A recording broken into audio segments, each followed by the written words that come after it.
रितु जी New Zealand से। गुरुदेव भगवान, आपके चरणों में कोटि कोटि नमन। राधा वल्लभ श्री हरिवंश। महाराज जी, मेरे पति आपके द्वारा दीक्षित हैं। दीक्षा के उपरांत मेरे पति मुझे मासिक धर्म के दौरान प्रसाद बनाने से रोकते हैं। मेरी अपने पति में बहुत आसक्ति है और ये अंकुश मुझे उनकी सेवा करने में बाधित करता है।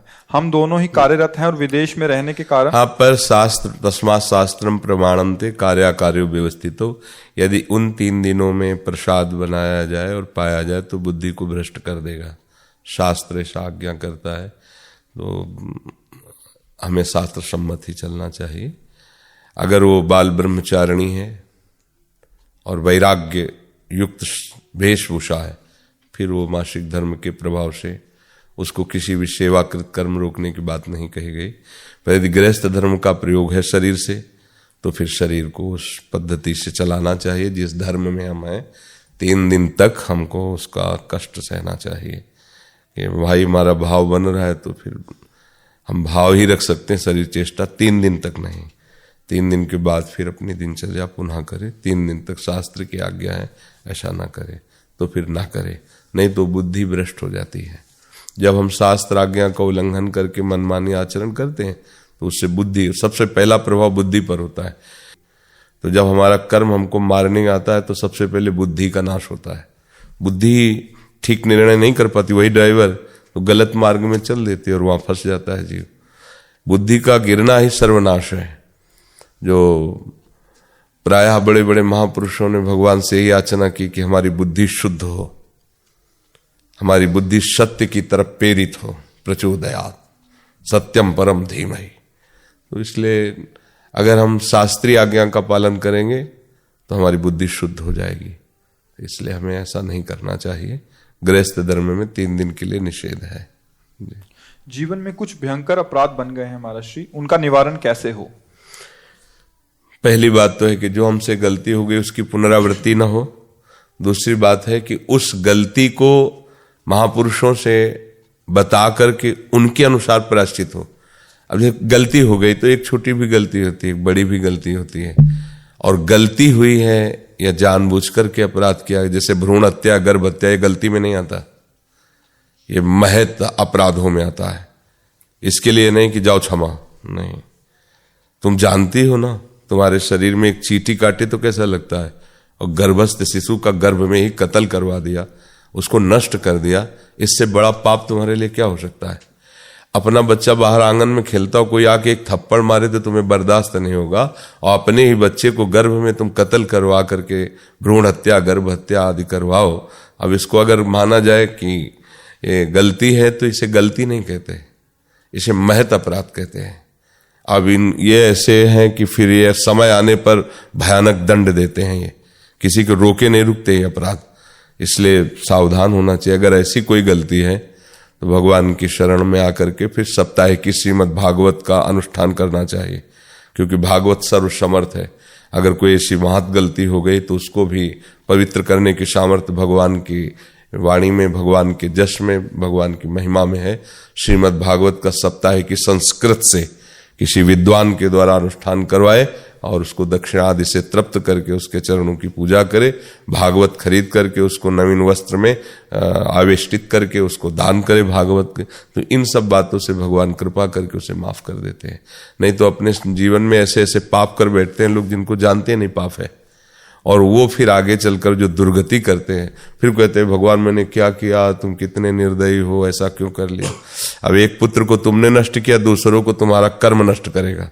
भगवान एक ही लड़का था, तुमने छीन लिया, हाय हाय। उस समय हाय हाय नहीं आया जब गर्भस्थ मारा था। वो बेटी है, और बेटी के प्रति जो निकृष्ट भाव रखते हैं ना, उनको आंख खोल के देखना चाहिए कि अगर कोई भी परेशान, इनके ये सामने बैठे हैं, इनकी बेटी ही आई थी कि मैं अपनी किडनी इनको देना चाहती हूँ। भले बैठे हो इनके बेटे, हम जानते तो नहीं, अगर पास में भी होते तो एक बार भी नहीं कहा कि मैं दे दूंगा। अभी उस दिन हमें बताया कि वो लालू की किडनी बदी तो उसकी बेटी ने उसको किडनी दिया। तो हम कहा ये समझो, भारतवासियों समझो बेटी क्या चीज है। और माता पिता को लड़के निकाल दें तो एक ही जगह बचती बेटी के यहाँ। बेटी ही ऐसी उदार होती है हृदय की, और उसी को नष्ट कन्या हटाओ। तुम्हारी बुद्धि भ्रष्ट हो गई है। तुम कहां से पैदा हुई? अगर कन्या ना होती, तुम्हारी माँ कन्या किसी की ना होती, तो तुम कहां से आ जाते? कैसे? ये सृष्टि चक्र बहुत, मतलब ये गलतियां कुछ ऐसी भयानक गलतियां होती। अब जो नौजवान व्यभिचार प्रवृत्ति में अपनी प्रवृत्ति को लगा दिया और ऐसे ही कूड़ा करकट की तरह अपने जीवन को या दूसरों के जीवन को नष्ट करते हैं, तो ये जवानी स्थिर थोड़ी है। आगे भले कोई नहीं जाना, कोई सरकारी दंड नहीं मिला, लेकिन वो कर्म जब हरा भरा होकर अपना रूप लेगा तो तुम्हारे पुरखा भी नरक चले जाएंगे, तुम क्या चीज हो। और इसी जन्म में तुमको मरते मरते अनुभव होगा कि हमने ऐसी गलती की है, ऐसा मरते मरते अनुभव होगा कि हमने ऐसा पाप किया, उसका मुझे दंड मिल रहा है। चिल्लाना पड़ेगा तुम्हें। कर्म ऐसा होता है, वो खुद तुम्हारे पर ऐसा शासन करेगा, तुम चिल्ला के बोलोगे कि हमने पाप कर्म ये किया था भाई, उसी का मुझे दंड मिल रहा है। अभी ब्याज है, दंड तो वहां मिलेगा जाके। एक त्रिभुवन की सरकार है जहां यमपुरी उसके लिए, जैसे नहीं वो अपने यहाँ भारत में जेल है, तो ऐसे यहाँ त्रिभुवन की जेल है, नरक। उसमें जो यातना होती है वो फिर उसके लिए कोई उपाय नहीं।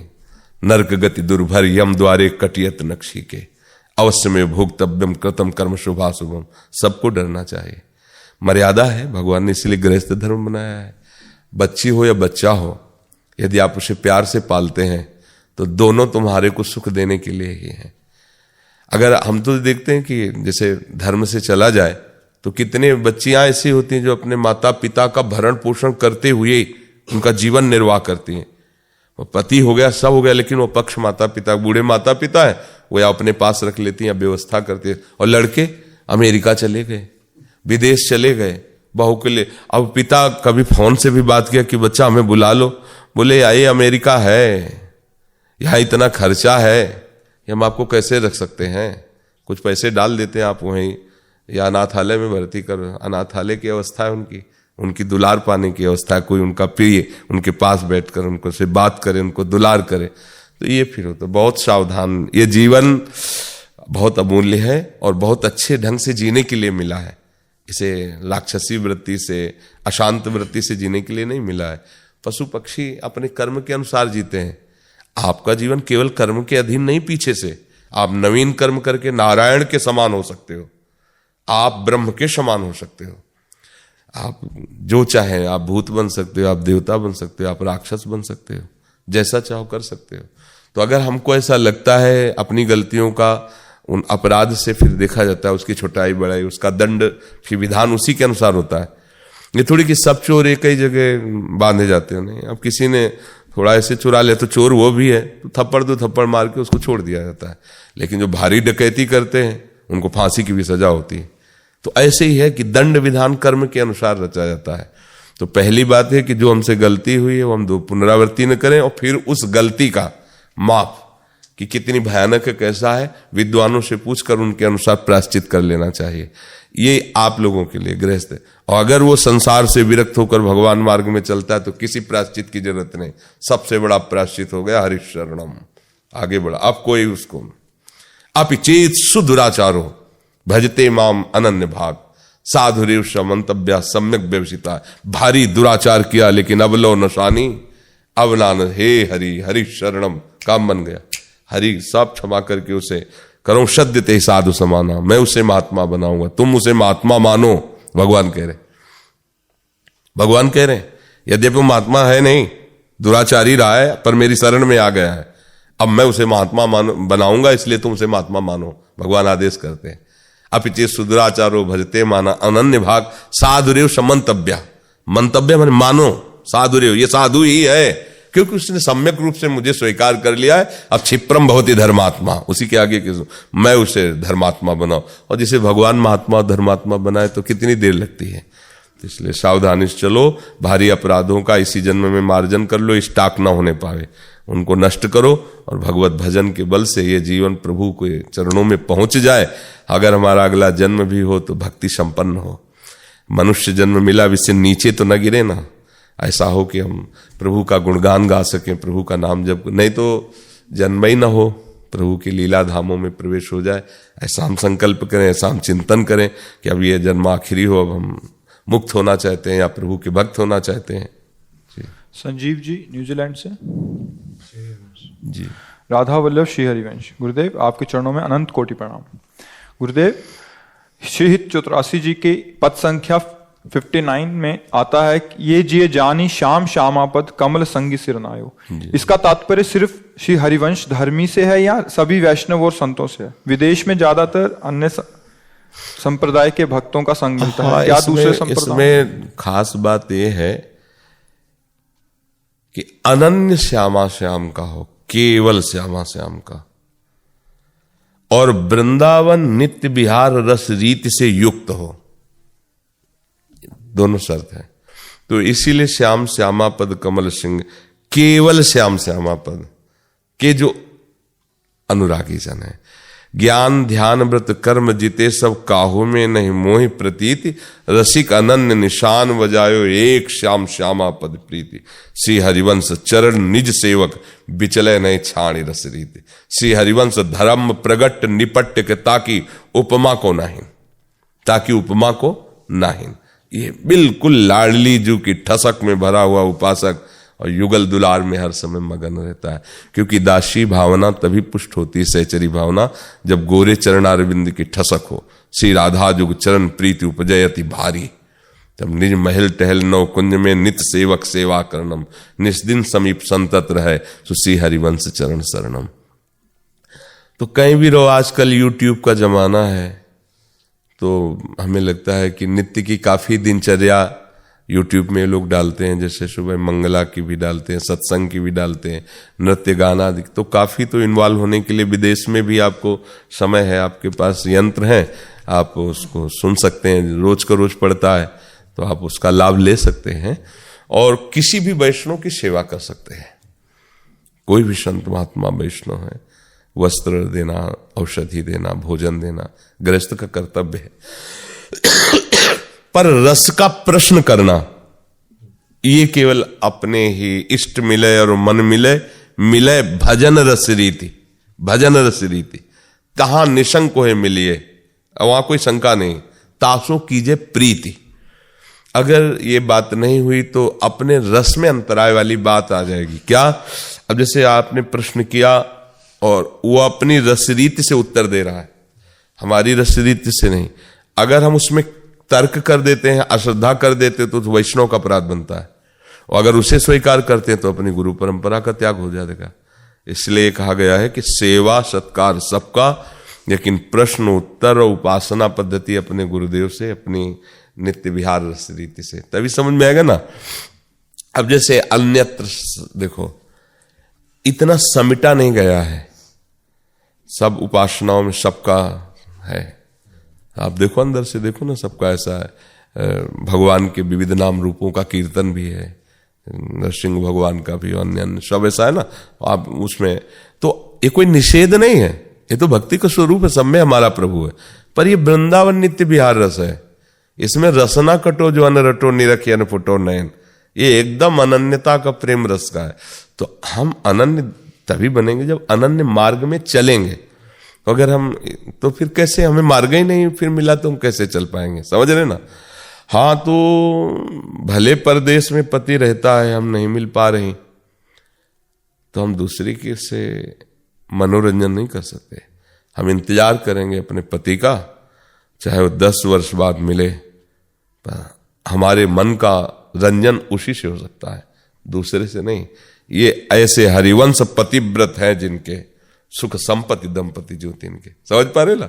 हाँ, एक धर्मशीला नारी, ऐसा नहीं कि मेरा पति बाहर रह रहा है, वर्षों नहीं मिल रहा है तो हम मनमानी आचरण कर ले, नहीं। अपने मन को मारकर अपने पति के चिंतन में समय व्यतीत करती है। जब मेरा पति आएगा तभी, नहीं, अन्यथा नहीं। जैसे चातक स्वाति के बूंद को ही सीधे मेघ से लेता है, गंगा में भी मर जाए तो चोच नहीं डुबोएगा। ये प्रिया प्रीतम का प्रेम रस कुछ ऐसा है, वृंदावन नित्य विहार का। जी विक्रम जी भोपाल से। जी राधा वल्लभ श्री हरिवंश। गुरुदेव आपके चरणों में कोटि कोटि प्रणाम। गुरुदेव, मैं आपका आध्यात्मिक प्रवचन कुछ समय से ही सुन रहा हूँ, परंतु मैं वृंदावन कई बार आया हूँ। मैं जब यहाँ रहता हूँ तब तक तो मैं भक्ति की ओर चलता हूँ, परंतु जैसे ही मैं अपने घर जाता हूँ तो कुछ समय के बाद सत्संग धीरे धीरे दूर हो जाता, निरंतर पथ में नहीं चल पाता। मोबाइल नहीं क्या आपके पास हाँ तो सुना करो, वहाँ मोबाइल से सुन लिया करो। और पहली बात है कि निश्चय में कमजोरी है। अगर निश्चय सही हो तो कहीं कोई नहीं गिरा सकता।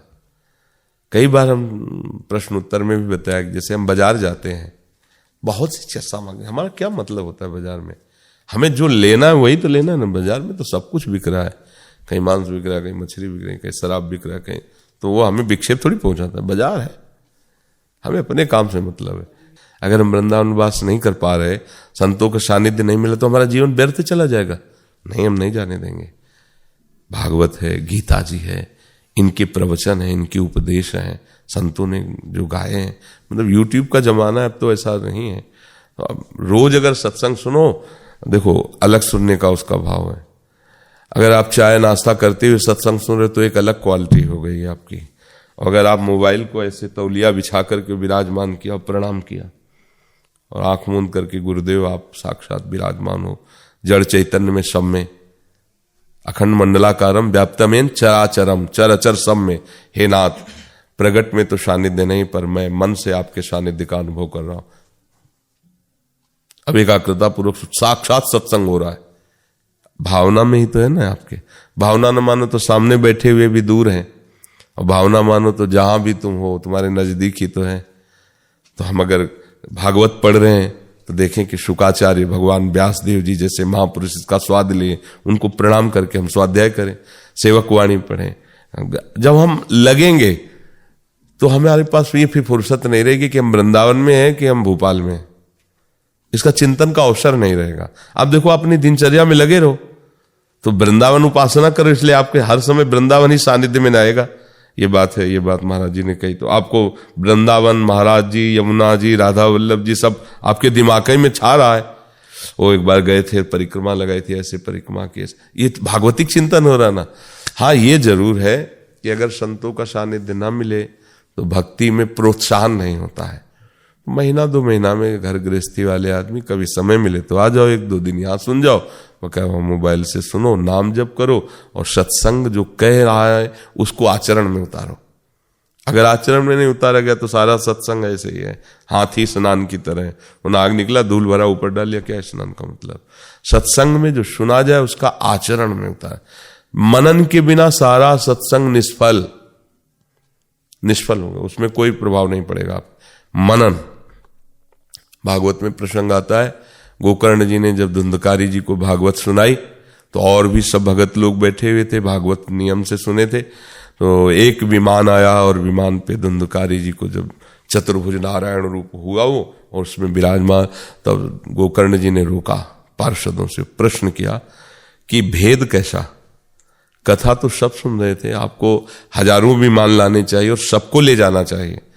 तो उनका कथा आपने समान भाव से कही और इन्होंने सुना भी, लेकिन जो मनन धुंधकारी ने किया वैसा इन्होंने मनन नहीं किया, इसलिए कथा का फल में भेद तुम्हें दर्शन आ रहा है। अगले वर्ष सबको मनन करते हुए कथा सुनने की बात कही, फिर बहुत से विमान आए और फिर उसमें गए। तो अगर हम सत्संग सुने और मनन न करें तो फिर जीवन में धारण नहीं होगा, तो फिर लाभ क्या मिला सत्संग का। तो इसलिए ऐसा नहीं सोचना है कि हम दूर देश में रहते हैं और हमारा जीवन तो व्यर्थ है। नहीं, तुम्हारे लिए दूर है, भगवान के लिए दूर नहीं। कई बार कहा है सत्संग में कि जब एक चरण बढ़ाया तो ब्रह्मलोक भी छोटा पड़ गया। तो भोपाल कितनी दूर है? ये इंग्लैंड, हॉलैंड और अमेरिका कितनी दूर है सोचो।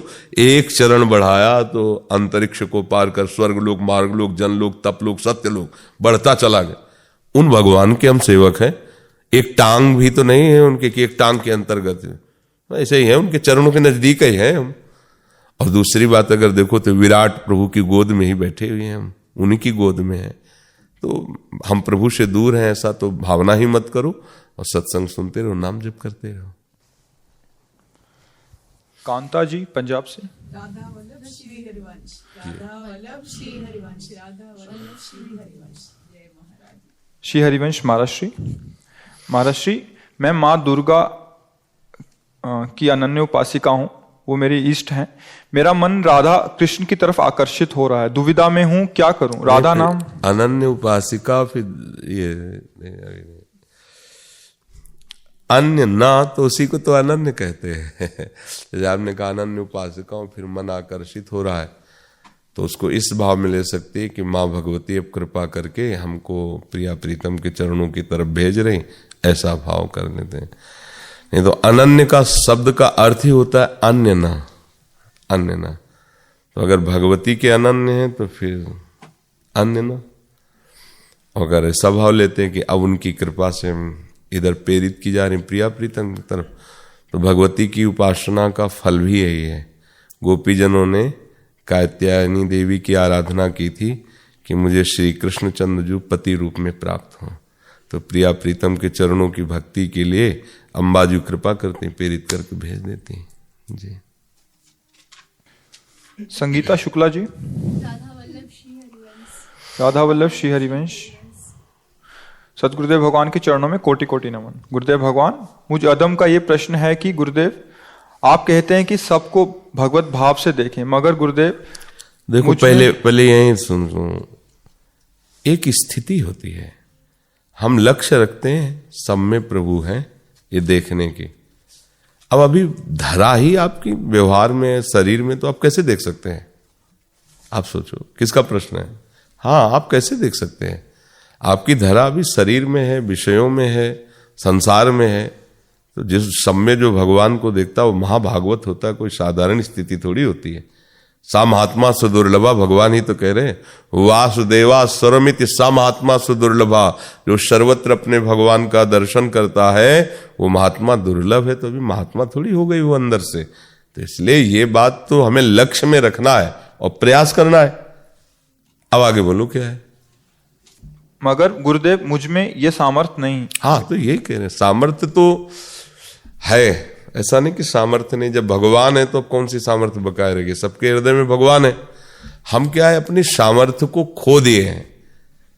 जो शरीर राग है, विषय राग है, इससे हम अपने को कमजोर समझ रहे हैं। जैसे देखो, एक छोटा सा नशा, चाय मान लीजिए, अब उसे को छोड़ दो, हमारी सामर्थ्य नहीं कि मैं चाय के बिना रह सकूं। लो, हमारी सामर्थ्य नहीं हम तंबाकू के बिना रह सके, हमारी सामर्थ्य नहीं कि हम अमुक के बिना रह सके। परिणाम क्या हुआ? आप अपनी सामर्थ्य को भूल गए ना, सामर्थ्य को खो दिया विषय सेवन से। नहीं तो आप सामर्थ्य तो ऐसे हैं कि प्रभु के अंश है, आपके अनंत सामर्थ्य। जैसे स्वामी अनंत महिमा में, ऐसे जीव भी उस अनंत का अंश अनंत है, अनंत सामर्थ्यशाली है। भगवान के स्वरूप में स्थित होने का ये बहुत बढ़िया अवसर है। आप भगवान के स्वरूप ही हो, भगवान के अंश ही हो। गंगाजल चाहे एक बूंद हो या एक ड्रम हो या एक टैंकर हो, गंगाजल गंगाजल ही है। चाहे चींटी हो, चाहे हाथी हो, चाहे देवता हो, चाहे ब्रह्मा हो, सब में भगवान अपने अंश से प्रकाशित हो रहे हैं। भगवान पूर्ण है, इसलिए उनका अंश भी पूर्ण है। तो अब हम क्या अपने स्वरूप को, अपने भगवान को भूल करके शरीर को और भोगों को, शरीर संबंधियों को मान लिया। अब हम अपने को कमजोर मानते हैं कि हाँ, यह हमारे बस की बात नहीं। तो साधु महात्मा के बस की बात है कि विषयों को ना भोगो और सर्वत्र भगवत बुद्धि करो। चाहे कोई अपमान करे, चाहे कोई गाली दे, चुपचाप सह जाओ। ये तो साधुओं का काम है, हमारा काम तो है नहीं। तो साधु किसी जाति का नाम नहीं है, साधु किसी योनि का नाम नहीं है। साधु लक्षण है, साधुता एक लक्षण है। और वो स्त्री भी धारण कर सकता है, पुरुष भी धारण कर सकता है, बच्चा भी धारण कर सकता है, बूढ़ा भी धारण कर सकता है। साधु लक्षण है। इन लक्षणों को धारण कर लो तो आप साधु हो गए, महात्मा हो गए। और महात्मा तो है ही, क्योंकि परमात्मा का अंश सब है। अब आप भूल करके दुराचार में लग गए, इसलिए दुरात्मा। शरीर अभिमानी हो गए, इसलिए जीवात्मा। तो इसलिए हमें सावधान हो। ये तो बात नहीं लाने की हमारी बस की बात नहीं। ये तो देह भाव से बोल रहे, भगवत भाव में आओ। हम प्रभु के बच्चे हैं, प्रभु के अंश हैं, सब कुछ हो सकता है। जब हमारे साथ प्रभु का नाम है, प्रभु है, तो फिर हमें परेशानी क्या है? अमृता जी वृंदावन से। राधा वल्लभ श्री हरिवंश, आपके चरणों में दंडवत प्रणाम महाराज जी। महाराज जी, आप अपने सत्संग में कहते हैं, आज भी सत्संग में कहा कि वस्त्र और खान पान को हमें अधिक अपने लिए इस्तेमाल करना या वस्त्र दिखाने के लिए नहीं पहनना चाहिए, मैचिंग नहीं करना चाहिए। पर महाराज जी, मेरे शरीर की माँ कहती है कि अच्छे से खाओ पियो और अच्छे से पहनो। अम्मा और गुरु के दुलार में अंतर है ना। माता का प्राकृतिक सुख पर विशेष नजर होती है और गुरु का चिदानंद सुख पर विशेष नजर होती है। अनंत माताओं का दुलार लिए हुए गुरु हैं। अब माता का ज्ञान शरीर तक सीमित है, क्योंकि वो केवल शरीर को अपना पुत्र या पुत्री मानती है, इसके आगे वो नहीं जानती है, ना अपने को जानती है, ना जिस शरीर में पुत्र या पुत्री भाव किया उसको जानती है। अब वो इसी सुख को जानती है कि अगर हमारी बिटिया को बढ़िया दूल्हा मिल जाए, बढ़िया संपत्ति मिल जाए और बढ़िया कपड़ा लत्ता खान पान, तो भगवान हमें हमारी सुन लिए। ये इन्हीं की माता का नहीं, सब माताओं का यही, क्योंकि उसका वात्सल्य है ना, दुलार है ना, वो इतने जानती कि इतना ही सुख है। और गुरु कृपा करेगा तो कहेगा ठीक है, पति में भगवान का दर्शन करो, भगवत भाव रखो, आसक्ति ना होने पावे, भाव भगवत रखो, शरीर को आप कंट्रोल शासन में रखो, उचित भोजन पाओ, रात दिन नाम जप करो, ये शरीर तुम्हारा छूट जाएगा, नष्ट हो जाएगा, इस पर राग मत करो, इसमें तनिक भी प्यार मत करो, जैसी भी परिस्थिति उसके अनुसार भोजन दो, उसके अनुसार वस्त्र दो, मांग मत करो कि मुझे सोने का हार, सोने की जंजीर चाहिए, कुछ नहीं, ये सब भ्रम है, आगे बढ़ो। अब माता यही चाहेगी कि कुछ भी हो, लाख सवा लाख का सोना तो हमारी बिटिया पहने ही, तो उसको खुशी होगी, क्योंकि वो उतले ही जानती है ना। तो माता का प्राकृतिक वस्तुओं से संबंध सुख का है और गुरु का चिदानंद सुख से। जब गुरु प्रसन्न होगा तो प्रकृति के अतीत परमात्मा का सुख देगा, और जब माता प्रसन्न होगी तो क्या देगी, वो प्राकृतिक सुखों को देगी। इसीलिए फिर सबसे पहले त्याग की बात जो कही गई है, तो जननी किसी लिए रखा है भगवान, फिर जनक, दूसरे नंबर में पिता रखा, जननी जनक बंधु सुत दारा, तन धन धाम सुहृद परिवारा, सबकी ममता, उनकी ममता को प्रभु के चरणों में लगा देना है। तो गुरु जैसा वात्सल्य भाव अन्यत्र नहीं है किसी भी संबंध में, पर गुरु के वात्सल्य का स्वरूप अलग है, ये समझना हो। शरीर पोषी ना गुरु होता है, ना शरीर पोषी शिष्य को बनने देगा। कभी कोई सच्चा सदगुरु शरीर पोषी शिष्य को नहीं बनने देगा। शरीर को तिनके की तरह देखो, जैसे सांप अपनी केचुल से संबंध नहीं रखता, ऐसे तुमको शरीर संबंध नहीं रखना। बस समय केवल तुमको दिया गया भगवत प्राप्ति के लिए, भूल मत, इसे भोगों में मत फंसा, राग मत कर किसी से, निकल तो सच्चिदानंद दूल्हा मिल जाएगा, जिसके साथ हर समय हमें रहने को मिलेगा। श्री कृष्ण जैसे दूल्हा मिल जाएंगे, प्रभु मिल जाएंगे। और माता ऐसा दूल्हा देगी जो पता नहीं सुबह शाम तक कब चला जाए, कुछ पता ही नहीं है। और वो सुख देगा कि नहीं देगा ये भी भरोसा नहीं, लेकिन ये तो सुख समुद्र है। और ये तो पता है, एक बार जो इसको इन्होंने स्वीकार किया आज तक छोड़ा नहीं, ऐसा स्वभाव है श्री कृष्ण का। एक बार जिसे स्वीकार किया उसे कभी छोड़ा नहीं, चाहे जितनी बड़ी गलती बन गई हो, भगवान का स्वभाव है। तो गुरु देगा तो ये दूल्हा देगा, गुरु कृपा करेगा तो पांच भौतिक शरीर से राग हटाकर चिदानंद में बपू देगा, भाव दे, और भाव दे के पोषण की सामग्री देगा। ये नाम जप करो, ये मंत्र जप करो, ये वाणी के अनुसार ऐसे चलो, ऐसे चलो।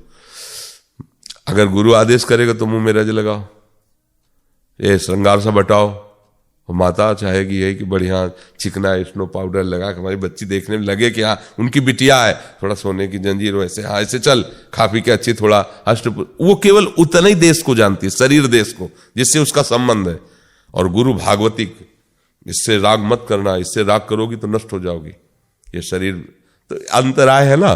तो हमारे वचन को अपनी माँ के वचनों से मिलाओगी तो अंतराय तो पड़ ही जाएगा। हमारे वचनों को किसी भगवत प्रेमी महात्मा से मिलाओ, फिर अंतराय नहीं पड़ेगा। जिसका परम कल्याण लक्ष्य है उसके वचनों से मिलाओगे तो नहीं पड़ेगा। तो इसलिए भाव से समझो तो समझो, नहीं तो माँ की बात समझ लो। रीना जी दिल्ली से। राधा वल्लभ श्री हरिवंश। गुरुदेव आपके चरणों में कोटि कोटि प्रणाम। गुरुदेव आपके सामने आने में हृदय कांपता है। जब प्रश्न लिख रही थी तब भी हृदय और हाथ दोनों कांप रहे थे। महाराज जी, जब बच्चों को पढ़ने के लिए डांटती हूं या एक थप्पड़ लगाती हूं तो बच्चे कहते हैं गुरुदेव ने क्रोध करने के लिए मना किया है। हम गुरुदेव से आपकी शिकायत करेंगे। नहीं, शास्त्र दो को आज्ञा करता है। गुरु अपने शिष्य के दोषों को देखकर दंड विधान करके उनको दोष निवृत्ति के लिए शासन में ले सकता है, और माता पिता अपने बच्चों को उनके भविष्य मंगल के लिए उनके अशुभ आचरणों को देख करके उन पर शासन कर सकते हैं। इसको क्रोध नहीं कहा जाता, ये हमारी ड्यूटी है। एक बार महाप्रभु चैतन्य देव को डांट लगाई उनके पिताजी ने, जगन्नाथ मिश्र जी शायद नाम था, श्री जगन्नाथ मिश्र जी। तो स्वप्न में एक महापुरुष प्रकट है और कहा जानते हो तुम किसको डांट रहे थे? बोले जानना भी नहीं चाहता। वो हमें सौभाग्य देने के लिए जब हमारे पुत्र बने तो आज तो डांटा है, अगर कल और उपद्रव करेंगे तो हम चपत भी लगाएंगे उनको, क्योंकि हमें पिता का सौभाग्य देने के लिए वो जब पुत्र रूप में आए तो हम उनको उसी शासन मिलेंगे। माता देखो, अखिल ब्रह्मांडों का शासन करने वाले प्रभु ऐसे कर दे तो काल थर्रा जाए, और माता छड़ी लेकर तो बहुत उपद्रवी हो गया, ये माट फोड़ देना, ये कर दे, रुक तुझे अभी, काजल पूरा आंखों में फैला रहे, रो रहे, और ऐसे देखते हैं कि छड़ी न पड़ जाए। काल भी जिनसे कांपता है, देखो प्रेमी जनों से वो कैसे कांपते हैं। एक छड़ी छोटी से लेकर यशोदा जी ऐसे डांट रही तो कन्हैया ऐसे रो रहे, ऐसे देखते जा रहे कि पड़ेगी तो नहीं छड़ी, ऐसा। तो अगर आप पुत्र के मंगल के लिए डांट रहे तो उसे क्रोध नहीं कहा जाता, ये मतलब उसको फिर अब जैसे गुरु आवेश में आके तुम इतने दिन के लिए तुम्हारे लिए ये बंद ये शासन, तुम ऐसे चलो, अब वो गुस्सा होकर थोड़ी बोल रहे हैं, वो मंगल विधान रच रहे हैं। अब उस सामने जो रोल प्रकट किया जा रहा है उसमें तुम्हें गुस्सा दिखाई दे सकती है, क्रोध नहीं होता, वो शिक्षा के लिए वो तुम्हें दिखाई दे रहा है ऐसा। और अगर ऐसे चलेगा तो सब फिर समय ऐसा आ जाएगा कि कोई किसी को मानेगा ही नहीं। यही आज हो रहा है, अगर विद्यार्थियों को दंड देने से मना कर दिया गया तो उन्मत्तता नहीं छा रही, देखो ना। अब माता पिता जाके रिपोर्ट कर देंगे अगर विद्यार्थी को आप जरा भी शासन में लेते हो, भैया जो मनावे सो पढ़ो, जो मनावे सो उपद्रव करो, हमें तो सरकारी फीस मिल ही रही है, ऐसे नहीं चलता। हाँ, तो ये शासन आवश्यक है। अगर राजकीय शासन ना हो, आर्मी शासन ना हो, तो हम देश विदेश सब जगह पीड़ित हो जाए। आर्मी शासन है तो हम सुरक्षित हैं, हमारा देश अपने विपक्षों देशों से सुरक्षित है। राजकीय शासन है तो लोग डरते हैं कि फिर ऐसे ही घर में माता पिता का शासन है तो बच्चे डर करके दुर्गुणों से बचेंगे। अगर डर नहीं है तो फिर हरि डर, गुरु डर, माता पिता का डर, समाज का डर, ये हमको अच्छा बनाता है, ये बुरी बात नहीं है, इस पे शासन होना ही चाहिए। अगर शासन नहीं तो फिर क्या है। बच्चों की जो आज आदतें बिगड़ रही हैं, अब अभी 18-20 के हैं, शराब पीने लगे, ड्रग्स लेने लगे, गंदे आचरणों में उतर गए। अब क्या जीवन रह गया, क्या रह गया? यही तो समय था उनके विकास का, आंतरिक विकास, शरीर का विकास, बौद्धिक विकास, और वो तो विनाश में खड़े हो गए। क्यों? न माता पिता की मानना है, न किसी की मानना नहीं है, स्वतंत्र, हम अपना जीवन स्वतंत्र चाहते हैं। तो स्वतंत्र कहाँ हो रहे हो तुम? तो परतंत्र हो रहे हो। तुमसे स्वतंत्रता, मनमानी आचरण स्वतंत्रता थोड़ी कहा जाता है, विषयों की परतंत्रता। ये विषय स्वतंत्रता तो होती प्रकृति से अपने को छुटा लो, माया से छुटा लो, अब आप स्वतंत्र हो गए। तो हम तो माया में फंस रहे हो, कह रहे हैं हम स्वतंत्रता चाहते हैं। क्या स्वतंत्रता है? माता पिता की शासन वृत्ति ही पुत्र को दुर्गुणों से हटाती है। वो माता पिता प्रथम गुरु हैं हमारे, उन्हीं के दिए हुए संस्कारों से हम आगे बढ़ते हैं। माता पिता के प्रति कभी भी अपमान वृत्ति नहीं आनी चाहिए। वो भले हमारे प्रति जो भी व्यवहार कर रहे हैं वो हमारे माता पिता हैं, उनके प्रति पहली पूज्य बुद्धि होनी चाहिए। वो हमारे भगवान के समान है, वो हमारे गुरु के समान है, हम उनका आदर करें। उनके द्वारा दिया हुआ दंड पुत्र के मंगल विधान के लिए होता है, जैसे गुरु के द्वारा दिया हुआ दंड शिष्य का मंगल विधान होता है। अगर गुरु कृपा कर रहा है, दंड दे रहा है, तो उसे स्वीकार करके उनकी आज्ञा पे चल दो। देख लो फिर माया के दंड से बच जाओगे, काल के दंड से बच जाओगे। तो ये जो बाहर से कि गुरु जी ने कहा कि गुस्सा ना करें, तो ऐसा नहीं, फिर उसमें गुस्सा जरूरी है। भले अंदर से कोई माँ थोड़ी गुस्सा होती, बाहर से माँ तो इतना भी बोल दे जा मर जा जाके, लेकिन अभी बेटा लग जा उसी समय तो दौड़ के जाएगी, गोद में उठा के ले आएगी। तो गुस्सा में वो जो दिखाई दे रहे वो उसके मंगल के लिए है। और अगर इतना भी शासन न हो तो फिर मनमानी आचरण तो हो ही जाएगा। जी। शिवांगी जी और देवेशी शर्मा, आप दोनों का एक जैसा प्रश्न है महाराज जी। आपने राधा वल्लभ श्री हरिवंश जपने को दिया है मुझे महाराज जी, आपकी कृपा से जप कर रहे हैं, परंतु फिर भी मेरा मन संसार की ओर आकर्षित हो जाता है, कृपया मार्गदर्शन करें। अरे बच्चा, तुम तो अभी बच्चा हो, बड़े बड़े महात्माओं का आकर्षित हो जाता है, तुम तो अभी बच्चा हो, नाम जप करती रहो। पर ये अच्छी बात है कि तुम इसी अवस्था में अपने मन को पकड़ रही हो, मन को देख रही हो कि हमारा मन संसार की तरफ जा रहा है, तो तुम्हारे ऊपर विशेष कृपा है। वो मन घसीटता रहे पर तुम मत जाना, मन के घसीटने से कुछ नहीं हो पाएगा। जब तुम उसका साथ दे दोगी तो फिर गलत हो जाएगा। कभी भी आजकल जो चला है ना, बॉयफ्रेंड गर्लफ्रेंड, ये कभी भी मत, ये व्यवहार, दोस्त बनाओ, सब भगवत स्वरूप है, पर अपने अस्तित्व को मत किसी के समर्पित करो। अपने जीवन को पवित्र रखो, जब तक ब्याह ना हो जाए तब तक कोई गंदी बात जीवन में नहीं आनी चाहिए। यदि हमारे पास आई हो तो मन की इस चाल को देखते रहना। कोई कितना भी तुम्हें मतलब बाहरी वस्तु दे करके, प्रलोभन दे करके ऐसा प्रस्तुत करे कि मैं तुम्हारा मित्र हूं, तो हमारी बात मान लेना, हमारी बात याद रखना, वो तुम्हारा मित्र नहीं है जो तुम्हें गंदे मार्ग की तरफ घसीट दे। मित्र वही है जो तुम्हारे हित की बात सोचे, तुम्हारा मंगल सोचे, और ऐसे मित्र मिलना बड़ा कठिन है, बहुत कठिन है। छोटे छोटे बच्चियों में ऐसे दोष आते चले जा रहे हैं जो अपना हित अहित नहीं जानते और जीवन बर्बाद कर लेते हैं। वो जीवन इतना कष्टमय हो जाता है कि फिर वो आगे की यात्रा कर ही नहीं पाते हैं, वो कहीं ना कहीं विक्षिप्त हो जाते हैं। इसलिए अच्छे बच्चे हो, कभी ऐसा मत करना, हमारी बात मानना। जब तक ब्याह न हो तब तक किसी से मतलब नहीं। नाम जप करो, बढ़िया पढ़ो, कोई ऐसे बात करे कोई बात नहीं, लेकिन किसी की वस्तु मत लो। कोई खान पान की सामग्री, कोई आपके श्रृंगार की सामग्री माता पिता की अनुमति के बिना नहीं। ये बच्चों को सीखना चाहिए। अब कोई जरा सा 10-5 हजार की अंगूठी फंगूठी दे दिया, आप समझो कि और फिर वो माता पिता सबको तिलांजलि दे करके धीरे धीरे कुमार्गामी प्रवृत्तियों, अब उसके पास कोई रास्ता नहीं बचता। आजकल ऐसे बहुत से बच्चे हैं जो कुमार्ग में फंस चुके हैं, और उनको कोई रास्ता नहीं समझ में आता कि कैसे निकले। आदत खराब हो गई और सामने वाला ब्लैकमेल करता है, अब वो उसके पास फिर बुद्धि निष्कर्ष करना बंद कर देती है, तो या तो वो अपनी स्वयं आत्महत्या कर लेता है या मरा हुआ जीवन हो जाता है। इसलिए बच्चों कभी ऐसी गलती न करना। नाम जप करो, मन जाए तो जाने दो, आगे चलकर गृहस्थ धर्म में जाना, ब्याह होगा परिवार में तो वो मंगलमय होगा। जो माता पिता जहां वर्ण करें देख सुन करके, वैसा अपनी मनमानी कभी ऐसा नहीं करना चाहिए।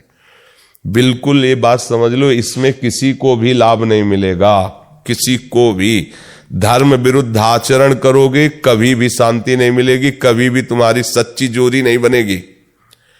आप अधर्माचरण कर सोचो कि हम वो ब्याह कर लेंगे अपने मनमानी आचरण, तो वो निर्वाह नहीं हो पाएगा, निर्वाह नहीं हो पाएगा, क्योंकि तुमने मन से किया है। कल मन वही बेईमान मन दूसरी जगह फंसा देगा, और जहां ये बात आई तो दोनों में खट्टापन हो जाएगा, दोनों अलग हो जाओगे। वो कौन किसको फिर मानेगा। और जब गुरु का आशीर्वाद, माता पिता का आशीर्वाद, देवी देवताओं की अर्चना वंदना करके गृहस्थी में पाणी ग्रहण संस्कार होता है, पवित्र जीवन रहा है, तो अपने पति को भगवान मान के आराधना की, तो गृहस्थी धर्म से भी भगवान को प्राप्त किया जा सकता है। तो इसलिए बच्चे हो, बहुत संस्कार पवित्र रखना। नाम जप करो, गंदी बातें मन में आवे उसकी परवाह मत करो, पर वैसे आचरण ना होने पाए, किसी से संपर्क ना। अच्छा, ये केवल यहीं तक सीमित नहीं है, हमारी जान पे भी पड़ जाएगी। आजकल के मतलब स्वार्थी लोग ऐसे हैं कि उनसे मित्रता करो तो मित्रता के बहाने हमारा शोषण करके हमारी हत्या भी कर देंगे। वो हमें कहां किस कोर्ट में पहुंचा दें कुछ पता नहीं। इसीलिए ये तो पक्का अपने माता पिता के अनुशासन में रहना चाहिए बच्चों को। बहुत भयावह समय है ये जो बॉयफ्रेंड गर्लफ्रेंड का नौटंकी नाटक चल पड़ा है, ये बहुत हानिकारक है नए बच्चों के लिए। इसमें सावधान रहे, नहीं तो मतलब फिर जीना मुश्किल हो जाएगा, ऐसी परिस्थिति आ जाएगी।